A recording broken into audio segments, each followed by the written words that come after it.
नमस्ते सभी को। आज हम स्वार्थी मगरमच्छ की कहानी का आनंद लेंगे। सीतापुर के जंगल में एक डरावना बड़ा मगरमच्छ और अन्य जानवर रहते थे। मगरमच्छ बहुत स्वार्थी था। एक दिन उसने सभी जानवरों को तालाब पर बुलाया और घोषणा की। ये मेरा तालाब है। अगर कोई और यहाँ पानी पीने आएगा तो मैं उसे काट लूंगा। यह सुनकर डरे हुए जानवरों ने तालाब छोड़ने का फैसला किया। तालाब छोड़ने के बाद अन्य जानवरों को एक और तालाब पर जाना पड़ता था जो बहुत दूर था। एक दिन जानवर जोरदार दर्द भरी चीख सुनकर चौंक गए। उन्होंने पाया कि चीख मगरमच्छ की थी, जो अपने मुंह को पकड़े दर्द से कराह रहा था। अचानक एक छोटा चूहा मगरमच्छ की ओर दौड़ा और उसके मुंह में झांका। मगरमच्छ के मुंह को करीब से देखने के बाद चूहा मगरमच्छ के मुंह में कूद गया। अन्य जानवर इस चूहे के बेवकूफी भरे कदम पर दंग रह गए और सोचा कि चूहा मर जाएगा। कुछ समय बाद चूहा मगरमच्छ के मुंह से बाहर आता है और मगरमच्छ का टूटा हुआ दांत दिखाता है। चूहा मगरमच्छ के मुंह से कूद जाता है और मगरमच्छ भी रोना बंद कर देता है। मगरमच्छ फिर अन्य जानवरों से घोषणा करता है। मैं अपने स्वार्थी व्यवहार के लिए माफी मांगता हूँ। आज चूहे ने मेरे मुंह से टूटा हुआ दांत निकालकर मेरा दर्द ठीक किया। अब से यह तालाब सभी का है। कृपया इस तालाब में वापस आइए। तब से सभी जानवर खुशी खुशी रहने लगे। कहानी की नैतिकता है, हमें कभी भी स्वार्थी नहीं होना चाहिए, क्योंकि हमें कभी नहीं पता होता कि भविष्य में किसकी मदद की जरूरत पड़ सकती है। वापस स्वागत है। आज हम पंचतंत्र की धोखेबाज नीले गीदड़ की कहानी सुनेंगे। रामपुर नाम का एक गांव था, जिसके पास ही सीतापुर नाम का एक जंगल था। एक रात कालू नाम का एक गीदड़ रामपुर की सुनसान गलियों में भटक गया। रामपुर के कुत्तों ने गीदड़ का पीछा करना शुरू कर दिया। खुद को बचाने के लिए कालू एक बैरल में कूद गया, जो नीले रंग से भरा था। जब वे कालू को नहीं ढूंढ पाए, तो आवारा कुत्तों ने उसका पीछा छोड़ दिया। कुछ समय बाद एक घबराया हुआ कालू बैरल से बाहर निकला और जंगल की ओर बढ़ा। जंगल में जंगली जानवर नीले गीदड़ से डर गए, क्योंकि उन्होंने पहले कभी ऐसा जानवर नहीं देखा था। वे सभी कालू से डर के मारे भागने लगे। कालू अपने आप से कहता है। सभी जानवर मुझसे क्यों डर रहे हैं? वह पानी में अपने प्रतिबिंब को देखता है और महसूस करता है कि जानवर उसकी अजीब दिखावट के कारण उससे डर रहे हैं। वह स्थिति का फायदा उठाता है और घोषणा करता है। मैं भगवान का संदेशवाहक हूँ। अब से आप सभी मेरी सेवा करेंगे।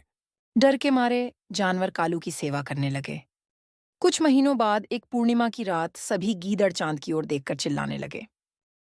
कालू खुद एक गीदड़ होते हुए प्रलोभन का विरोध नहीं कर सका और पूर्णिमा के चांद को देखकर चिल्लाने लगा। जानवरों ने जब कालू को चिल्लाते हुए देखा, तो उन्हें समझ में आया कि कालू वास्तव में भगवान के संदेशवाहक के रूप में छिपा एक गीदड़ है। उन्होंने उसकी पिटाई की और उसे जंगल के बाहर एक तालाब में फेंक दिया। कहानी की शिक्षा, किसी भी व्यक्तिगत लाभ के लिए दूसरों को धोखा नहीं देना चाहिए, क्योंकि सत्य एक न एक दिन सामने आ जाएगा। आपका स्वागत है। आज हम शेर और चूहा कहानी का आनंद लेंगे। गोपालपुर के जंगल में एक शेर जिसका नाम सिम्बा था, सो रहा था। एक चूहा जिसका नाम जेरी था, वहां से गुजर रहा था और उसने सो रहे शेर के साथ खेलने का फैसला किया। वह सिम्बा के फर वाले सिर पर पहुंच गया और उस पर कूदने लगा। परिणाम स्वरूप आश्चर्यचकित सिम्बा अपनी नींद से जाग गया और अपना सिर हिलाया।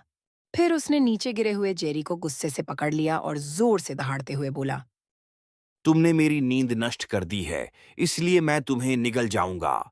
डरे हुए जेरी ने बड़बड़ाते हुए कहा। महाराज, मैं तो बस खेल रहा था। कृपया मुझे छोड़ दें। इसके बदले मैं भविष्य में आपकी मदद करूंगा। सिम्बा ने जेरी की प्रार्थना सुनकर जोर से हंसना शुरू कर दिया। तुम जंगल का सबसे छोटा प्राणी, सबसे शक्तिशाली सिम्बा की मदद करोगे? मैं तुम्हें मुझे हंसाने के लिए छोड़ रहा हूं। फिर उसने जेरी को जमीन पर छोड़ दिया।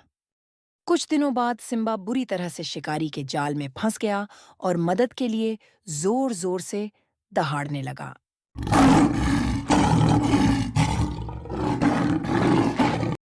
जेरी ने सिम्बा की आवाज सुनी और चिंतित हो गया। वह दहाड़ की दिशा में चलने लगा। जल्द ही उसने पाया कि एक असहाय और थका हुआ सिम्बा जाल में फंसा हुआ है। उसे वह वादा याद आया जो उसने सिम्बा से किया था। उसने अपने तेज दांतों से जाल को काटना शुरू कर दिया। जल्द ही सिम्बा आजाद हो गया। इस घटना के बाद सिम्बा और जेरी सबसे अच्छे दोस्त बन गए। कहानी की शिक्षा: किसी को उसके आकार या रूप के आधार पर कम आंकना नहीं चाहिए। सभी का फिर से स्वागत है। आज हम पंचतंत्र की कहानी संत और चूहे से सीखेंगे। गोपालपुर नामक गांव में एक संत रहते थे जो अत्यंत विद्वान थे। एक बार चिंटू नाम का चूहा एक बिल्ली द्वारा पीछा किया जा रहा था। कई प्रयास के बाद किसी तरह चिंटू ने बिल्ली को चकमा दे दिया। चिंटू संत की शक्तियों के बारे में जानता था, इसीलिए उसने संत से प्रार्थना की कि उसे बिल्ली बना दिया जाए ताकि उसे और बिल्लियों से कोई परेशानी न हो। संत ने उसकी प्रार्थना स्वीकार की और अपनी शक्ति का आह्वान करके चिंटू की इच्छा पूरी कर दी। संत की शक्ति से चिंटू बिल्ली में बदल गया। कुछ दिनों बाद एक कुत्ता चिंटू का पीछा कर रहा था, जो अब बिल्ली बन गया था। चिंटू फिर से संत के पास पहुंचा और प्रार्थना की कि उसे कुत्ता बना दिया जाए ताकि वह कुत्तों से बच सके। संत ने फिर से चिंटू की इच्छा पूरी की और अपनी शक्तियों का आह्वान करके उसे कुत्ता बना दिया। अब चिंटू एक कुत्ता बन चुका था। कुछ दिन बाद चिंटू का एक शेर पीछा कर रहा था। चिंटू जान बचाने के लिए भाग रहा था। चिंटू ने फिर से संत की शरण ली और उनसे प्रार्थना की कि उसे शेर बना दिया जाए ताकि शेरों से उसे अब और कोई परेशानी न हो। संत ने एक बार फिर चिंटू की इच्छा पूरी की और उसे शेर में बदल दिया। शेर बनने के बाद चिंटू ने आतंक का राज कायम कर दिया और जानवरों को डराने लगा। जल्द ही वह जंगल का राजा भी बन गया। बाकी जानवर उसकी सेवा करने लगे। एक दिन शक्ति के नशे में चूर चिंटू ने फिर से संत को देखा। अपनी शक्ति साबित करने के लिए वह संत को मारने के उद्देश्य से उनकी ओर दौड़ा। संत चिंटू की इस हरकत से क्रोधित हो गए और अपनी शक्तियों का आह्वान किया। भयभीत और भ्रमित चिंटू संत द्वारा बुलाई गई बिजली की चपेट में आ गया। बिजली के झटके से चिंटू फिर से एक चूहा बन गया, जो उसके लिए बहुत दुखदाई था। कहानी से सीख यह है कि हमें हमेशा दूसरों द्वारा दी गई मदद को याद रखना चाहिए और उनके प्रति आभारी रहना चाहिए। स्वागत है मित्रों। आज हम पंचतंत्र की समझदार कौवे की कहानी सुनेंगे। सीतापुर गांव में एक बार भयंकर सूखा पड़ा। नदियां सूख गईं, वनस्पति नष्ट हो गई और पूरी भूमि बंजर हो गई। जानवरों का जीवन बेहद दयनीय हो गया। एक प्यासा कौवा पानी की तलाश में इधर-उधर भटक रहा था। उसने जमीन पर एक घड़ा देखा और पानी के लिए खुशी-खुशी उसकी ओर नीचे उतर गया। उसने घड़े के अंदर झांका और जल्द ही उसकी खुशी निराशा में बदल गई। उसका चेहरा अप्रिय और भयानक आश्चर्य से भरा हुआ था। यह इसलिए था क्योंकि बर्तन में बहुत कम पानी था। कौवा पानी तक नहीं पहुंच सकता था। निराशा में उसने चारों ओर देखा और कुछ कंकड़ देखे। उसे एक विचार आया। वह कंकड़ों की ओर उड़ा और वहां उतर गया। उसने तेजी से लेकिन सावधानी से अपने मुंह में कुछ कंकड़ उठाए। कंकड़ अपने मुंह में उठाने के बाद वह बर्तन की ओर उड़ने लगा। बर्तन पर पहुंचकर उसने कंकड़ों को बर्तन में डाल दिया। उसने कंकड़ों की ओर उड़ने, कंकड़ों को उठाने, बर्तन में वापस उड़ने और बर्तन में कंकड़ों को डालने की प्रक्रिया कई बार दोहराई। आखिरकार उसकी मेहनत रंग लाई और पानी बर्तन की सतह तक पहुंच गया, क्योंकि बर्तन के नीचे कंकड़ थे। वह मिट्टी के बर्तन पर बैठ गया और उसने खुशी-खुशी दिल भरकर पानी पिया। पानी पीने के बाद और संतुष्ट होने के बाद वह फिर से बर्तन से उड़कर धूप में आकाश में चला गया। कहानी की शिक्षा: बुद्धिमानी और धैर्य से हर समस्या का समाधान संभव है। सभी का फिर से स्वागत है। आज हम पंचतंत्र की हंस और कछुए की कहानी का आनंद लेंगे। सीतापुर नाम का एक जंगल था, जिसमें जंगली जानवर खुशी से रहते थे। सीतापुर में श्याम नाम का एक कछुआ रहता था, जो बहुत बातूनी था। उसके दो करीबी हंस दोस्त थे। उनके नाम राम और शिवा थे। एक बार जिस तालाब में श्याम, राम और शिवा रहते थे, उसका पानी सूखने लगा। दोनों हंस चिंतित हो गए और कछुए श्याम के पास जाकर बोले, हमें एक दूर के तालाब में जाना होगा जो पानी से भरा हुआ है। हम वहां उड़कर पहुंच सकते हैं। आश्चर्यचकित श्याम ने कहा, मैं कैसे उड़ सकता हूँ? हम उड़ेंगे और तुम्हें डंडे के जरिए ले जाएंगे, जिसे तुम्हें अपने मुंह में पकड़ना होगा। तुम्हें अपनी बातूनी आदत को काबू में रखना होगा, नहीं तो तुम गिर जाओगे। श्याम डंडा लाता है जिसका उपयोग उसे ले जाने के लिए किया जाएगा। हंस अपने पैरों में डंडा पकड़े उड़ जाते हैं। श्याम डंडा अपने मुंह में पकड़ता है। कुछ समय बाद कुछ बच्चे जमीन पर खड़े होकर कछुए की ओर इशारा करते हुए हंसने लगते हैं। श्याम नाराज हो जाता है और जैसे ही वह जवाब देने के लिए मुंह खोलता है, वह गिर जाता है और उसे बहुत चोट लगती है। पछताए हुए श्याम को समझ में आता है कि कभी-कभी चुप रहना और शांत रहना सबसे अच्छा होता है। तो यही है कहानी की शिक्षा कि कभी-कभी चुप रहना और शांत रहना सबसे अच्छा होता है। स्वागत है आपका। आज हम एक नैतिक कहानी की मदद से सीखेंगे कि हर कोई खास है। सीतापुर के जंगल में चिंटू नाम का एक बत्तख रहता था। एक दिन चिंटू को एहसास हुआ कि उसके पास कोई कौशल नहीं है और यह सोचकर वह उदास हो गया। चिंटू चिंपैंजी के पास गया ताकि वह चिंपैंजी का कौशल जान सके। चिंपैंजी ने बताया कि वह चित्र बनाने में बहुत अच्छा है। फिर चिंटू ने तय किया कि वह भालू का कौशल जानने की कोशिश करेगा। भालू ने चिंटू को बताया कि वह बहुत अच्छे और दिलचस्प लकड़ी के खिलौने बना सकता है। फिर चिंटू ने अपनी यात्रा जारी रखी और शुतुरमुर्ग से मिलने गया।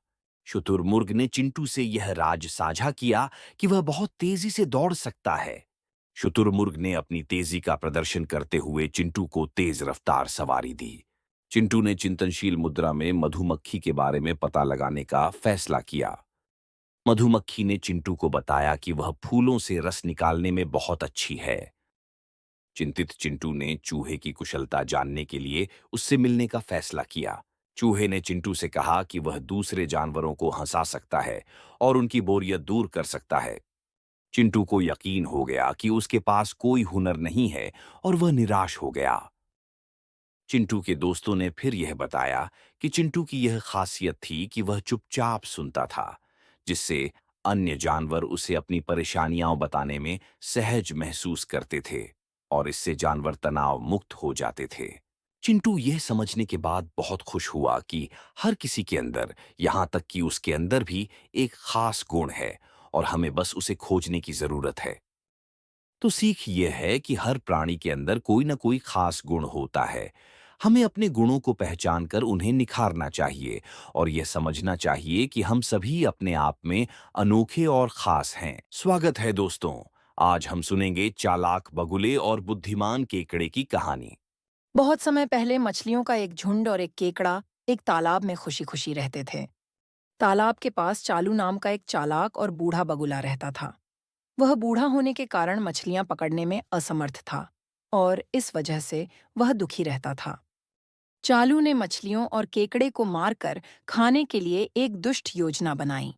वह मछलियों का ध्यान आकर्षित करने के लिए तालाब के सामने ध्यान करने लगा।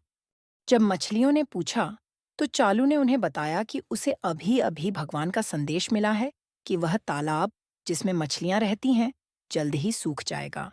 हालांकि उसने उन्हें दिलासा दिया कि भगवान ने उसे यह भी बताया है कि पास में ही एक दूसरा तालाब है जो हमेशा पानी से भरा रहेगा और वह मछलियों को उस तालाब तक पहुंचा सकता है। केकड़े और मछलियों ने इस मुद्दे पर चर्चा की और सभी ने इस बात पर सहमति व्यक्त की कि उन्हें बगुले की मदद लेनी चाहिए। मछलियों ने बगुले से कहा कि वे उसकी मदद चाहती हैं। बगुले ने कहा कि वह रोज एक मछली को पास के तालाब में ले जाएगा। जैसा कि सभी ने सहमति जताई थी, अगले दिन चालू ने अपनी चोंच में एक मछली उठाई और उड़ गया। दुष्ट चालू जल्द ही पास के एक सुनसान जगह पर उड़ गया, मछली को मार डाला और उसे खा गया। हर दिन वह वही प्रक्रिया दोहराता। तालाब से मछली उठाता, उसी सुनसान जगह पर उड़कर जाता, मछली को मारता और उसे खा जाता। चालू अपनी शैतानी योजना से बहुत खुश था। एक दिन केकड़े की बारी थी और वह अपने मछली दोस्तों से मिलने के लिए बहुत उत्साहित था। केकड़ा चालू की पीठ पर बैठा और उड़ने लगा। कुछ समय बाद उसने एक सुनसान जगह पर मछलियों की हड्डियां देखी और उसे शक हुआ। उसने चालू से पूछा कि वे कब तालाब पहुंचेंगे। चालू जोर से हंसते हुए बोला कि उसने सभी मछलियों को बेवकूफ बना लिया है और अब वह उसे भी वैसे ही मार डालेगा जैसे उसने बाकी मछलियों को मारा। केकड़ा यह सुनकर गुस्से से भर गया और जैसे ही वे नीचे उतरे, उसने चालू की गर्दन पकड़ ली और उसे घूंट कर मार डाला। हालांकि केकड़ा अपने दोस्तों की मौत से दुखी था, वह इस बात से खुश था कि उसने उनकी मौत का बदला लिया। उसने तालाब में बची हुई मछलियों को पूरी घटना सुनाई और सभी ने यह कसम खाई कि वे अब किसी पर आंख मूंदकर भरोसा नहीं करेंगे।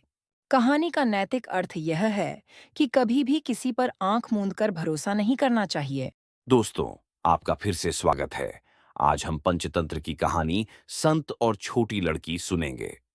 एक बार की बात है, एक बाज आसमान में उड़ रहा था और उसके पंजों में एक चूहा था। बाज ने गलती से चूहे को छोड़ दिया और चूहा आसमान से गिरने लगा।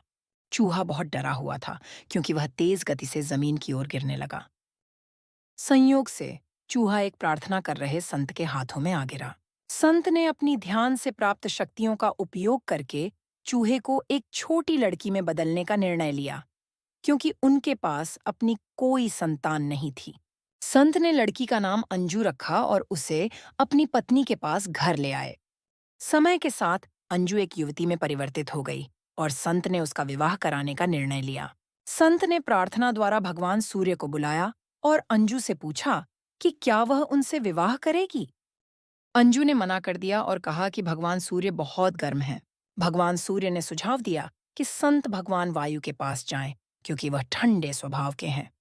भगवान वायु से मिलने के बाद अंजू ने प्रस्ताव को ठुकरा दिया, क्योंकि भगवान वायु हमेशा चलते रहते थे। भगवान वायु ने सुझाव दिया कि संत भगवान पर्वत के पास जाएं, क्योंकि वह हमेशा स्थिर रहते हैं।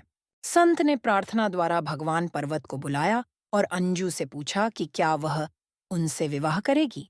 अंजू ने प्रस्ताव ठुकरा दिया, क्योंकि भगवान पर्वत बहुत कठोर थे। भगवान पर्वत ने सुझाव दिया कि उन्हें एक चूहे के पास जाना चाहिए, क्योंकि वह बहुत मुलायम होता है और आवश्यकता पड़ने पर पर्वत में छेद भी कर सकता है। अंजू ने खुशी खुशी चूहे से विवाह करने के प्रस्ताव को स्वीकार कर लिया।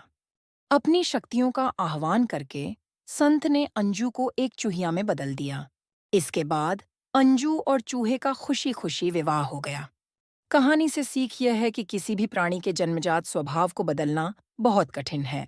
नमस्ते बच्चों, आज हम पंचतंत्र की कहानी शेर और खरगोश का आनंद लेंगे। एक दूर जंगल में सभी जानवर खुशी से रहते थे, लेकिन जंगल में राक्षस शेर त्रिम्बा रहता था। इसने जानवरों को धमकाते हुए कहा, मैं राजा हूं, हर दिन मेरा भोजन लाओ, नहीं तो मैं तुम सभी का शिकार कर दूंगा। जानवर एक साथ सिमट जाते हैं और डर गए हैं। हाथी कहता है, हमें उसकी बात माननी होगी, नहीं तो हम सब खतरे में पड़ जाएंगे। बनी कहता है। मैं आज जाऊंगा, लेकिन चिंता मत करो, मेरे पास एक योजना है। बनी धीरे धीरे जंगल में चलता है, सोचते हुए। वह ट्रिम्बा के बिल में देर से पहुंचता है। ट्रिम्बा दहाड़ता है, तुम इतनी देर क्यों हुए, छोटे खरगोश? मैं रास्ते में था, लेकिन एक और शेर ने मुझे रोक लिया। उसने कहा कि वह मुझे खाना चाहता है। क्या? एक और शेर? मुझे इस ढोंगी शेर को दिखाओ।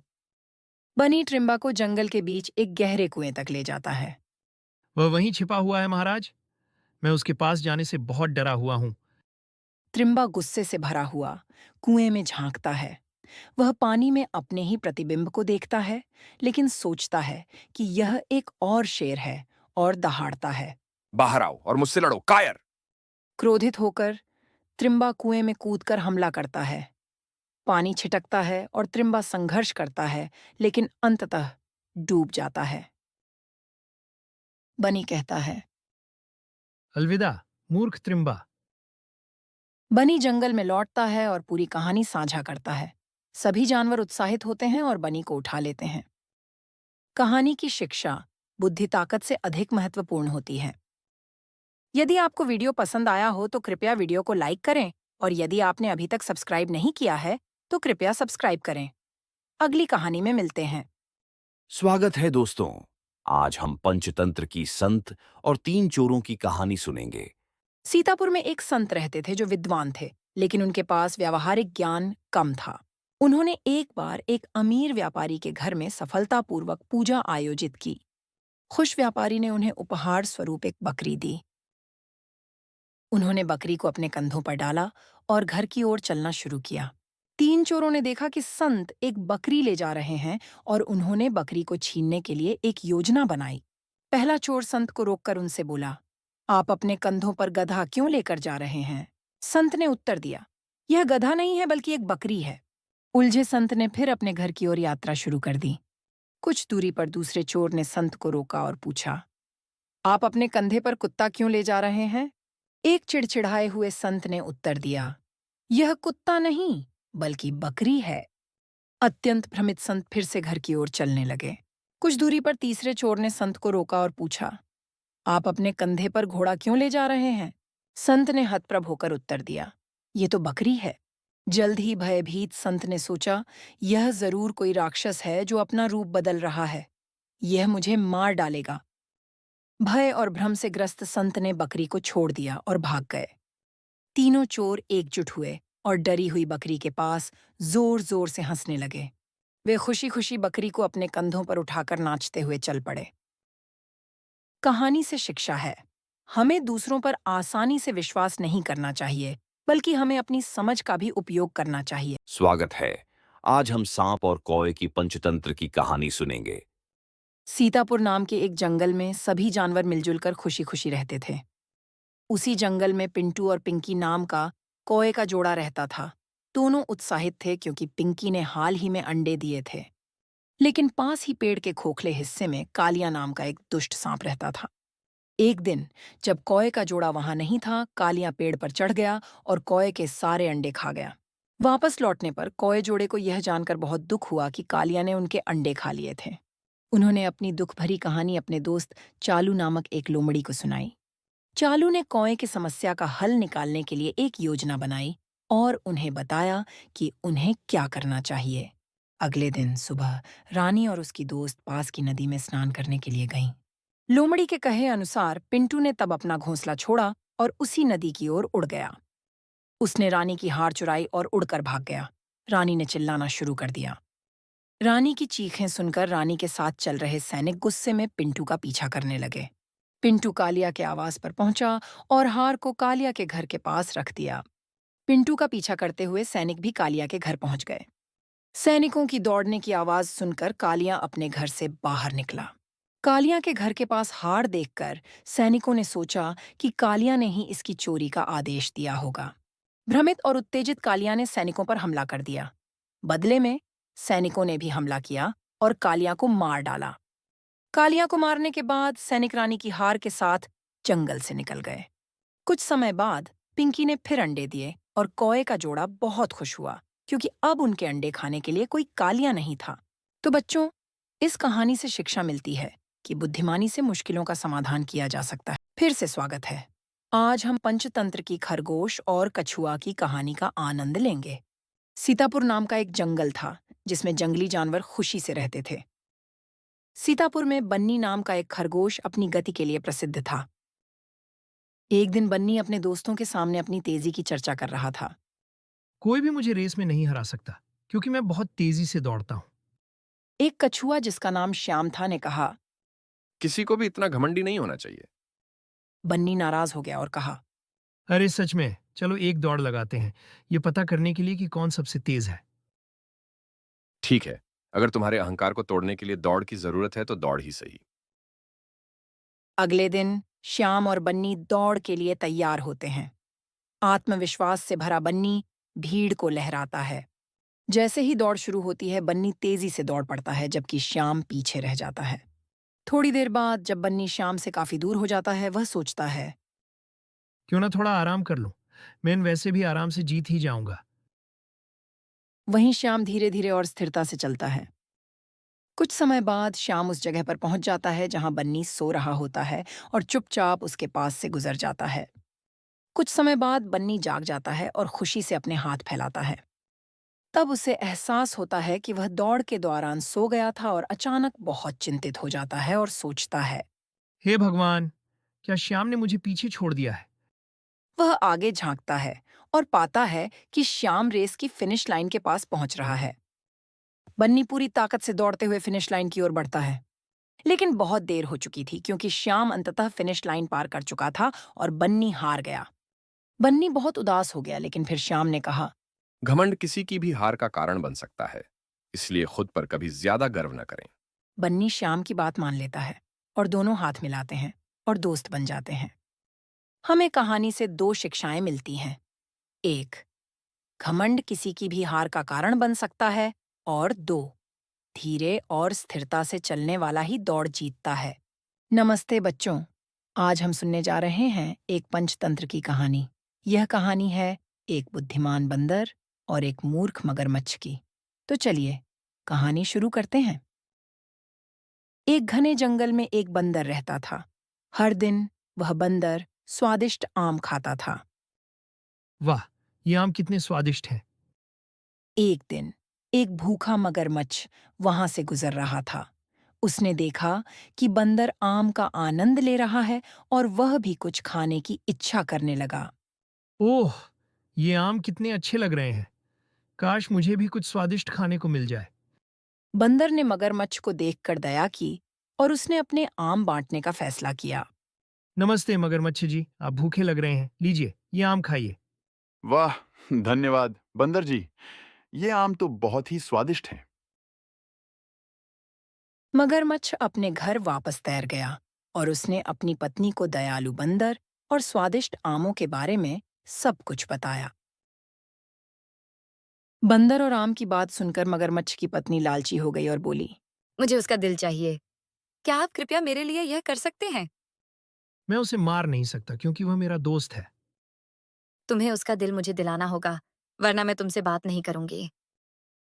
अगले दिन मगरमच्छ एक योजना के साथ वापस बंदर के पास गया। अरे बंदर, मेरी पत्नी और मैं तुम्हें रात के खाने के लिए हमारे घर बुलाना चाहते हैं। आओ, मेरी पीठ पर बैठो, मैं तुम्हें हमारे घर ले चलता हूँ। जरूर, मुझे तुम्हारी पत्नी से मिलकर खुशी होगी। चलो चलते हैं। बंदर मगरमच्छ की पीठ पर सवार होकर नदी के बीच में तैर रहा है। जैसे ही वे नदी के बीच में पहुंचे, मगरमच्छ धीरे धीरे डूबने लगा। अरे, तुम क्यों डूब रहे हो? मुझे तैरना नहीं आता। मेरी पत्नी तुम्हारा दिल खाना चाहती है, क्योंकि उसे लगता है कि वह बहुत मीठा होगा। बंदर हैरान दिख रहा है, लेकिन जल्दी ही मुस्कुराता है क्योंकि उसे एक योजना सूझती है। बुद्धिमान बंदर ने जल्दी से एक योजना बनाई। अरे, तुमने पहले क्यों नहीं बताया? मैंने अपना दिल तो पेड़ पर ही छोड़ दिया। चलो वापस चलते हैं, मैं इसे लेकर आता हूँ। जैसे ही मगरमच्छ नदी के किनारे पहुंचता है, बंदर मगरमच्छ की पीठ से छलांग लगाता है और कहता है, मूर्ख मगरमच्छ, कोई अपना दिल पेड़ पर कैसे छोड़ सकता है? तुम्हें कभी अपने दोस्तों को धोखा नहीं देना चाहिए। मगरमच्छ को अपने किए पर शर्मिंदगी हुई और वह तैरते हुए दूर चला गया। उसने दोस्ती और विश्वास का एक महत्वपूर्ण सबक सीखा और ये थी बुद्धिमान बंदर और मूर्ख मगरमच्छ की कहानी। याद रखो बच्चों, हमेशा अपने दोस्तों के प्रति दयालु और वफादार रहना चाहिए। अगली बार फिर मिलेंगे एक और मजेदार कहानी के साथ।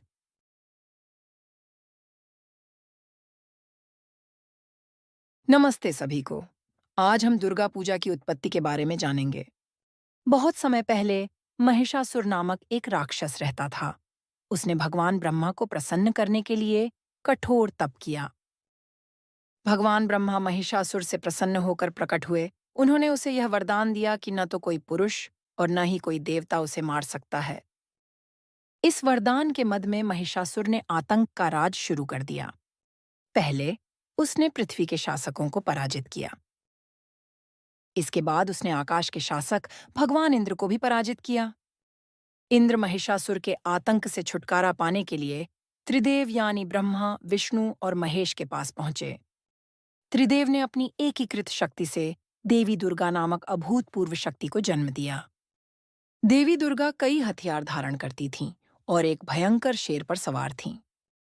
उन्होंने महिषासुर का सामना एक भीषण टकराव में किया जो 10 दिनों तक चला। 10वें दिन महिषासुर ने भैंस से कूदकर देवी दुर्गा को मारने की कोशिश की।